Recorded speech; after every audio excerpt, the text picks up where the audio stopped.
আসসালামু আলাইকুম। আমার নাম আজম খান। আমি পেশায় একজন মেকানিক্যাল ইঞ্জিনিয়ার। প্রথমে আপনাকে অভিনন্দন জানাই আজকের অসাধারণ লেকচারের জন্য। আমার প্রশ্নটা হলো, পানি জিনিসটাকে পৃথিবীর বিভিন্ন ভাষায় বিভিন্ন নামে ডাকা হয়। যেমন ইংরেজিতে হলো ওয়াটার, হিন্দিতে বলে পানি, তামিল ভাষায় বলে টানি। একইভাবে যদি ঈশ্বরকে ডাকা হয় রাম নামে অথবা যিশু নামে, সেটা কি ঈশ্বর হবে না? ভাই, আপনি প্রশ্ন করলেন যে পানি শব্দটাকে বিভিন্ন ভাষায় যদি বলি, ইংরেজিতে ওয়াটার, হিন্দিতে বলি পানি, তামিল ভাষায় টানি, একইভাবে ঈশ্বর একজন, সেই একজন ঈশ্বরকে যদি বলি রাম বা যীশু খ্রিস্ট বলে ডাকতে পারি কিনা, আমার মতামত কি? আমার লেকচারে আমি আগেও বলেছি, পবিত্র কোরআনে সূরা ইসরার 110 নম্বর আয়াতে উল্লেখ করা হয়েছে, বলো তোমরা আল্লাহ নামে ডাকো বা রহমান নামে ডাকো, তোমরা যে নামে তাকে ডাকো না কেন, সকল সুন্দর নামগুলি তো আল্লাহরই। আপনারা আল্লাহ সুবহানাহু ওয়া তাআলাকে যে কোনো নামে ডাকতে পারেন, তবে সেটা হবে একটা সুন্দর নাম। এই নামটাতে আপনার মনে কোনো ছবি ভেসে উঠবে না, সে নামটার ভেতরে ঈশ্বরের গুণাবলী থাকবে। এছাড়াও পবিত্র কোরআনে সূরা তাহার 8 নম্বর আয়াতে উল্লেখ আছে, সূরা আরাফের 180 নম্বর আয়াতে উল্লেখ আছে, এবং সূরা হাসরের 24 নম্বর আয়াতে উল্লেখ করা আছে, বলা হয়েছে সবচেয়ে সুন্দর নাম সেগুলো তো আল্লাহ। আপনি যে কোনো নামে ডাকতে পারেন, তবে সেই নামে মনে কোনো ছবি ভেসে উঠবে না। আপনি তখন বললেন যে পানি, পানিকে বিভিন্ন জায়গায় বিভিন্ন নামে ডাকা হয়, আমিও সেটা জানি। ইংরেজিতে বলা হয় ওয়াটার, আর হিন্দিতে পানি, তামিল ভাষায় টানি, আরবিতে বলা হয় মাই, সূরা আম্বিয়ার 30 নম্বর আয়াতে উল্লেখ করা আছে। সংস্কৃত ভাষায় পানিকে বলা হচ্ছে আবা, ভগবদ গীতার 7 নম্বর অধ্যায় 4 অনুচ্ছেদে আছে। শুদ্ধ হিন্দিতে বলা হয় জল, গুজরাটি ভাষায় জল বা পানি, মারাঠি ভাষায় পানি, আর তারপরে দেখবেন কর্ণাটকে পানিকে বলা হয় নীর, তেলেগু ভাষায় নিক, মালায়ালাম ভাষায় ওয়েল্লাম, বিভিন্ন ভাষায় বিভিন্ন নাম ডাকা যেতে পারে। আমি মাত্র 10টা উদাহরণ দিলাম। পবিত্র কোরআনের 99টা নাম বলা হয়েছে আল্লাহ সুবহানাহু ওয়া তাআলার। তবে পানিকে আপনি অন্য ভাষায় অন্য নামে ডাকতে পারেন, কিন্তু সেটার অর্থও হবে পানি, যে কোনো ভাষায়, তবে অর্থটা হবে পানি, এটার অর্থ অন্য কিছু হবে না। যেমন ধরুন, একজন লোক আমার কাছে এসে বলল যে আমার এক বন্ধু আমাকে বুদ্ধি দিয়েছে যে প্রত্যেক দিন সকালবেলায় আমি 1 গ্লাস ভর্তি জল খাবো। আমি জানি যে জল মানে পানি, তাই তার কথাটা বুঝতে পারবো। তারপরে সে বলতে লাগলো, আমি যখন পানি খেলাম তখন আমার বমি আসতে লাগলো, আমার রীতিমতো বমি আসতে লাগলো। আমি বললাম, বমি আসতে লাগলো কেন? সে আমাকে বলল, জলে খুব বাজে গন্ধ আর রংটা হলদে টাইপ। পরে আমি বুঝতে পারলাম সে যেটার কথা বলছে সেটা পানি নয়, সেটা প্রস্রাব। কেউ একজন তাকে বলেছে সেখানে 1 গ্লাস প্রস্রাব রেখেছে, কিন্তু সেটার নাম দিয়েছে জল। তাহলে আপনি পানিকে বলতে পারেন পানি, টানি, ওয়াটার, আবা, পাড়ি, সমস্যা নেই, তবে অর্থটা হবে পানি। পানিকে যে কোনো নামে ডাকতে পারেন, তবে পানি বাদ দিয়ে অন্য কিছু হলে সেটাকে আপনি ওয়াটার বলতে পারবেন না, পানি বলতে পারবেন না, টানি বলতে পারবেন না, আবা বলতে পারবেন না। পানিকে আপনি এসব বলতে পারেন, তবে অন্য কিছুকে বলতে পারবেন না। মানুষ হয়তো ভাবতে পারে যে কি একটা অযৌক্তিক উদাহরণ। এমনকি একজন অশিক্ষিত লোকও পানি আর প্রস্রাবের মধ্যে পার্থক্যটা বুঝতে পারবে।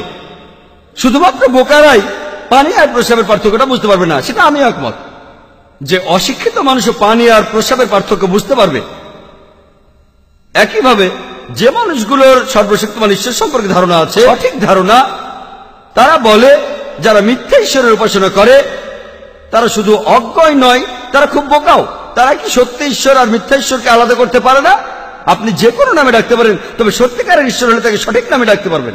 কিন্তু তারা সত্যিকারের ঈশ্বরকে না মেনে মিথ্যা ঈশ্বরকে মানছে। তারা কি বোকা নয়? তারা আসলে বোকা। উদাহরণ দেই, ধরুন আপনি কিছু পরিমাণ স্বর্ণ কিনতে চান, আর একজন লোক সেটা বিক্রি করতে চান, আপনার কাছে বিক্রি করবে। আর সে বলল এটা হলো 24 ক্যারেট গোল্ড। আপনি জানেন ইংরেজিতে সোনা হলো গোল্ড, আরবিতে সোনা হলো জাহাবা, ভালো করে জানেন।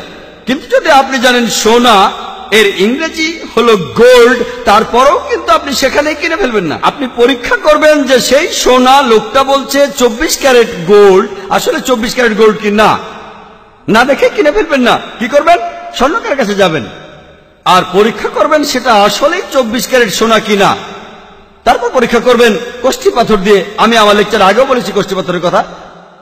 স্বর্ণকার বলল এটা নকল, যদিও সেটা চকচক করছে, তবে চকচক করলেই সবকিছু সোনা হয় না।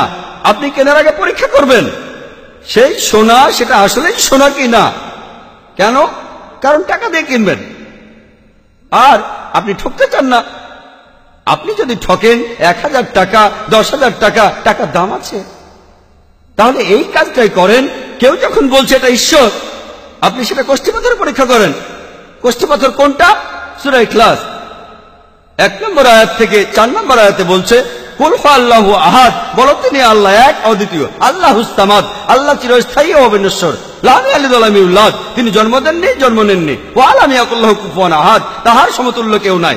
তাই যদি কেউ বলে এটা ঈশ্বর, আপনি প্রথমে পরীক্ষা করেন কষ্টি পাথর দিয়ে যে তিনি আসলে ঈশ্বর কিনা। যদি তিনি সংজ্ঞার সাথে মিলে যান, তখন আমরা কোনো আপত্তি ছাড়াই মেনে নেব আমরা যার কথা শুনছি তিনি মহান স্রষ্টা।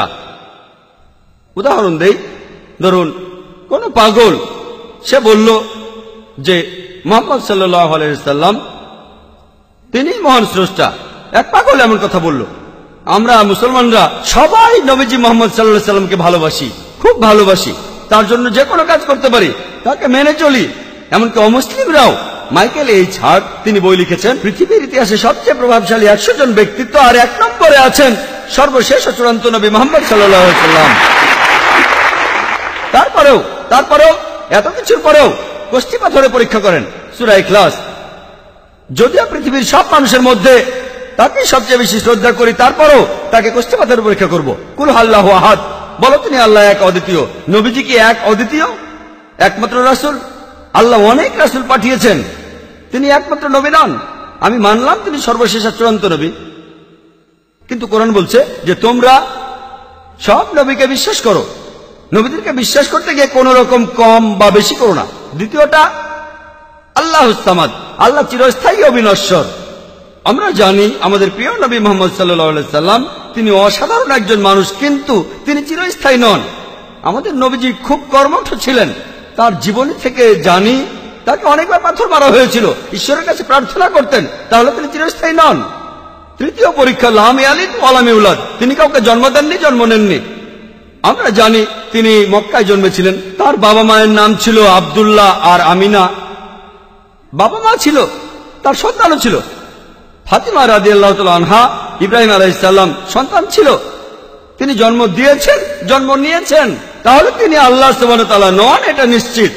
আমরা মুসলমানরা আমরা নবীজিকে ভালোবাসি, আমরা নবীজিকে শ্রদ্ধা করি। কোন মুসলমান এমন কথা কখনোই বলবে না যে নবী মুহাম্মদ সাল্লাল্লাহু আলাইহি সাল্লাম একজন ঈশ্বর, কখনোই না।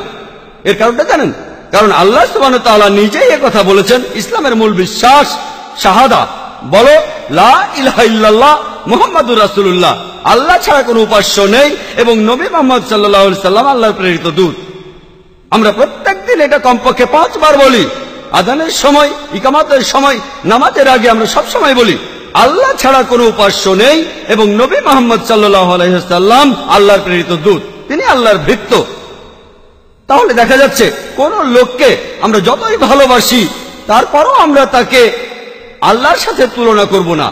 তাহলে আপনি ঈশ্বর হিসেবে যার নামে বলেন না কেন, কষ্টি পাথরে পরীক্ষা করেন।